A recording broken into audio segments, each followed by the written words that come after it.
सबसे पहले मैं जीवित परमेश्वर का धन्यवाद देता हूँ। फिर एक बार आपके बीच में आने के लिए परमेश्वर ने मुझे अगुवाई किया और मैं परमेश्वर का धन्यवाद देता हूँ कि जो परमेश्वर की पवित्र आत्मा से जो बातें परमेश्वर ने मुझे अगुवाई किया वो बातें आपके बीच में रख सकूं।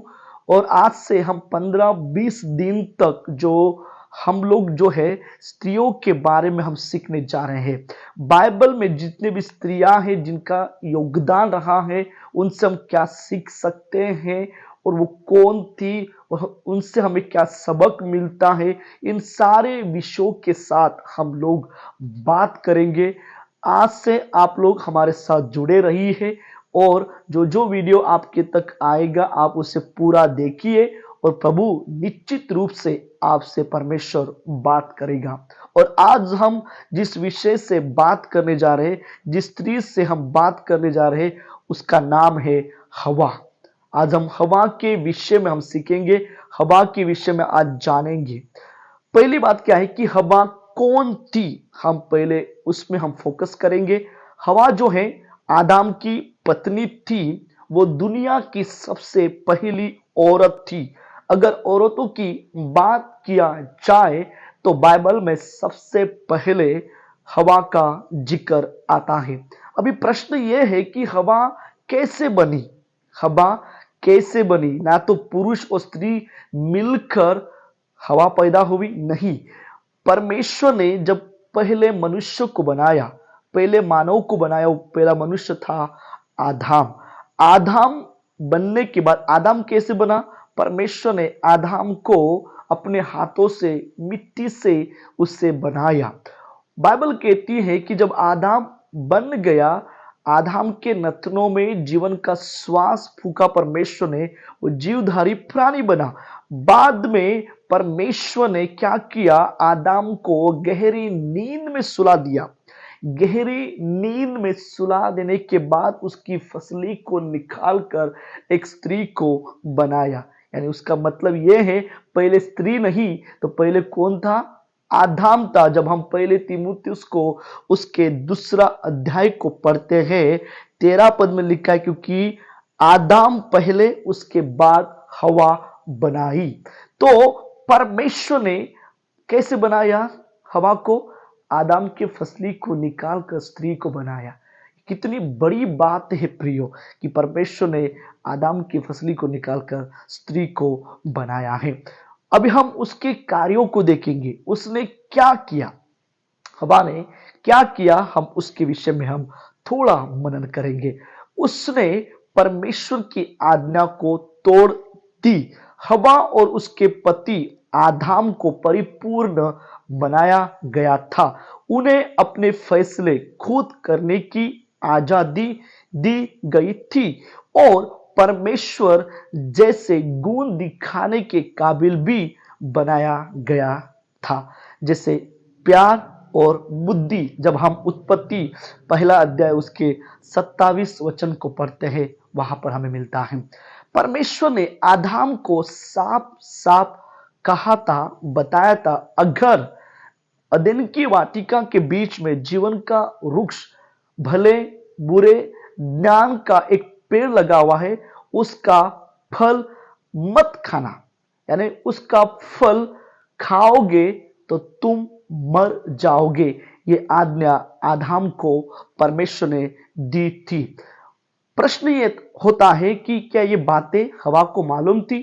प्रियो, ये बातें हवा को मालूम थी, ये बातें हवा जानती थी। जब हम उत्पत्ति के 3 अध्याय में जब हम प्रवेश करते, शैतान और हवा का जब वार्तालाप चालू था, उस समय उसने भी वहां पर बताया था। वो हम आगे देखेंगे, वो आगे हम देखेंगे। बाद में कुछ समय के बाद या कुछ दिनों के बाद वहां पर एदन के वाटिका में शैतान की एंट्री होती है। शैतान जो है एक सांप बनकर शैतान एदन के वाटिका में प्रवेश करता है। शायद उस समय आदम और हवा अलग अलग होंगे। शायद उस समय उसने शैतान ने देखा होगा कि आदम हवा के साथ नहीं है, तो उसने वो मौका देकर उसने वो चांस देकर वो वहां पर एडेन के वाटिका में उसने प्रवेश किया।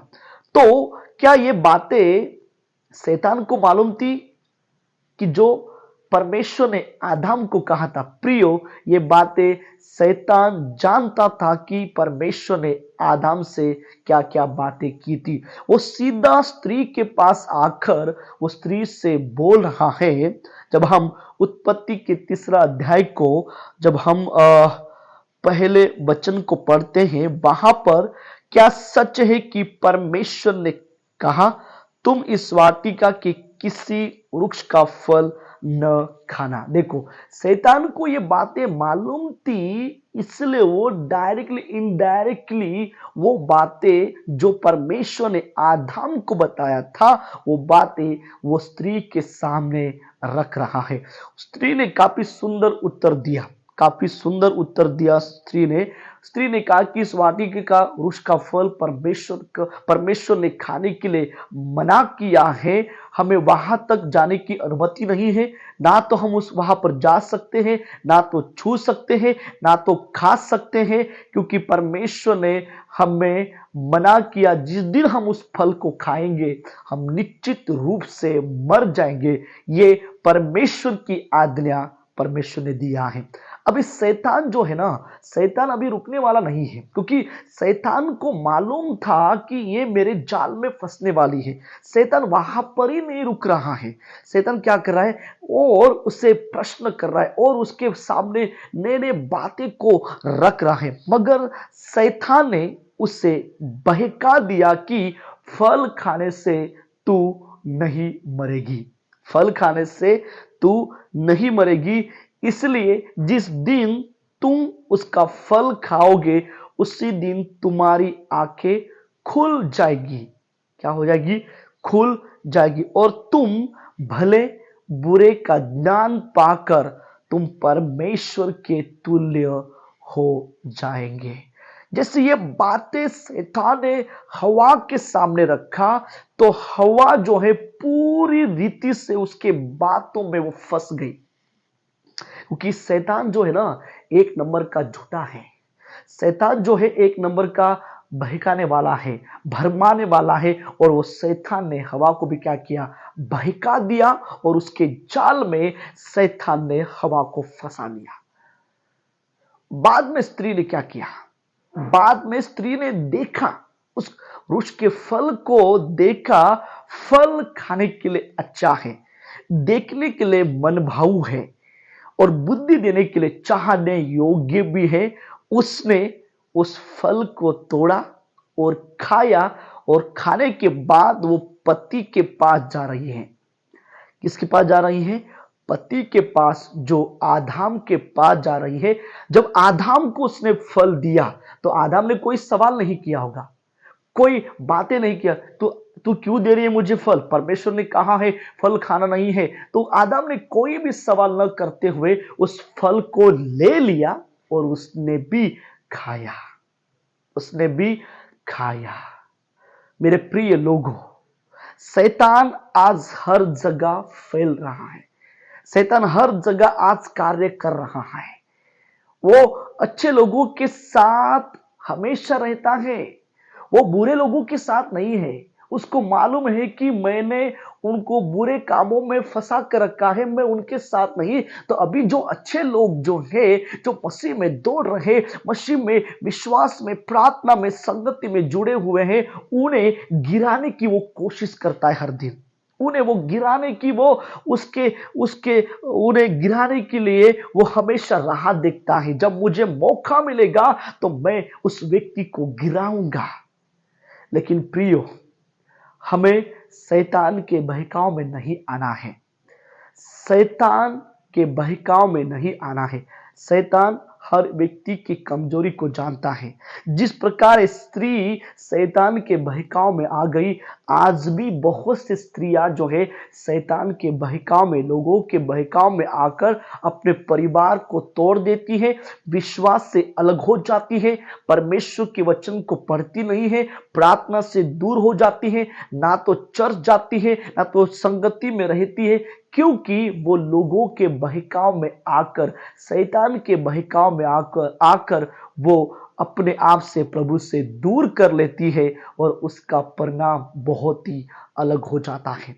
मेरे प्रिय लोगों, आज हमें सावधान रहना है। आज हमें सावधान रहना है। हमें हवा से एक सबक मिलती है, वो परमेश्वर की आज्ञा को तोड़ी। उसने परमेश्वर की आज्ञा को तोड़ी और जो परमेश्वर ने कहा था उसकी बातों को नहीं मानी। क्योंकि अगर हम अपने अंदर बुरी इच्छा को बढ़ने देंगे तो हम खतरों में हम पड़ सकते हैं। आज उसके फल खाने से मनुष्य जाति पाप में गिरा। हवा और आदम के फल खाने से मनुष्य जाति पाप में गिर गया। पाप बढ़ता गया मानव जाति में। इसलिए आज हमें सावधान पूर्वक हमें अपने कदमों को रखना है। हमें हवा के समान जीवन नहीं जीना है। हवा के समान हमें हमारे जीवन को नहीं जीना है। मेरे प्रिय लोगों, परमेश्वर जो हमें अगुवाई करता है, परमेश्वर की आत्मा से जो हमें अगुवाई कर रहा है, उसके हिसाब से हमें जीवन जीना है। इसलिए मेरे प्रिय लोगों, आदम बहकाव में नहीं आया था, हवा पहले बहकाव में आई थी। जब हम पहले तीमुथियुस के और हम दूसरे अध्याय उसके 14 वचन को पढ़ते हैं, वहां पर भी पहले आदम नहीं तो पहले हवा आई। हवा बहकाव में आने के बाद हवा किसके पास गई? आदम के पास। क्योंकि शैतान को यह मालूम था कि मैं हवा को पकड़ूंगा तो हवा आदम के पास जाएगी। क्योंकि मैं आदम को नहीं पकड़ सकता हूं, आदम को मैं गुमराह नहीं कर सकता हूं, आदम को मैं बहका नहीं सकता हूं, आदम मेरी बातों पर विश्वास नहीं करेगा, आदम मेरे जाल में नहीं फंसेगा। इसलिए वो हवा के पास गया। मैं हवा को पकड़ूंगा तो हवा आदम को भी लाएगी। यस प्रियो, आज भी वही हो रहा है। शैतान टारगेट करता है, एक व्यक्ति को पकड़ता है और एक व्यक्ति के नाम से वो कार्य करता है। हमें सावधान रहना है। इन बातों से हमें सावधान रहना है। हर पल, हर समय, हर जगह वो हमारे आसपास रहता है। जिस दिन हम ठंडे पड़ जाएंगे, जिस दिन हम प्रभु के वचनों को नहीं पढ़ेंगे, प्रार्थना नहीं करेंगे, तब हमारे अंदर बुराई, पाप, गलत सोच, गलत विचार शैतान कार्य कर लेता है। वो पूरी रीति से हमें दबाने की कोशिश करता है। पर प्रियो, हमारे साथ जिंदा परमेश्वर है। हमारे साथ परमेश्वर राजाओं का राजा प्रभु हमारे साथ खड़ा है। हमें डरने की जरूरत नहीं है। शैतान कल भी हरा, आज भी हरेगा और कल भी हरेगा ही। उसका राज्य अंत होने वाला है। परमेश्वर का राज्य सर्वदा बना रहेगा। हमें परमेश्वर के राज्यों में हमें चलना है। उसके दिए हुए वचनों में, उसकी आज्ञा में, उसके बातों में हमें स्थिर रहना है।